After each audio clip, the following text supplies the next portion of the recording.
Health insurance ఉండడం important కాదు. మంచి హెల్త్ ఇన్సూరెన్స్ ఉండడం చాలా ఇంపార్టెంట్. మీ హెల్త్ ఇన్సూరెన్స్‌లో ఈ 5 థింగ్స్ ఉన్నాయా లేదా అనేది కంపల్సరీగా ఇప్పుడే చెక్ చేసుకోండి. First thing sub limits. మీ పాలిసీలో సబ్ లిమిట్స్ ఉండకూడదు. కొన్ని పాలిసీస్‌లో క్యాన్సర్‌కి, సర్జరీస్‌కి సెపరేట్‌గా సబ్ లిమిట్స్ ఉంటాయి. అలా సబ్ లిమిట్స్ లేని పాలిసీని మాత్రమే మీరు చూస్ చేసుకోండి. Second thing is consumables. Consumables మీ పాలిసీలో కవర్ అవుతున్నాయా లేదా అనేది ఒకసారి చూసుకోండి.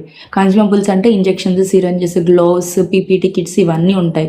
Third thing room rent. Room rent limit అనేది చాలా డేంజరస్. రూమ్ రెంట్ క్యాపింగ్ ఉంటే టోటల్ బిల్లు కూడా కట్ అవుతుంది కాబట్టి రూమ్ రెంట్ క్యాపింగ్ లేని పాలసీని తీసుకోండి. ఫోర్త్ థింగ్ రీస్టోరేషన్ బెనిఫిట్ ఉందా లేదా. ఒక క్లెయిమ్ అయ్యాక సమ్ ఇన్షూర్డ్ మళ్ళీ రీఫిల్ అవ్వాలి. అలా అయ్యే పాలసీని మాత్రమే తీసుకోండి. Fifth thing is inflation protection ఉందా లేదా. మెడికల్ కాస్ట్ అనేది ఎవ్రీ ఇయర్ పెరుగుతుంది. సో కవర్ ఇంక్రీజ్ అయ్యే ఆప్షన్ ఉందా లేదా అనేది చూసుకోండి.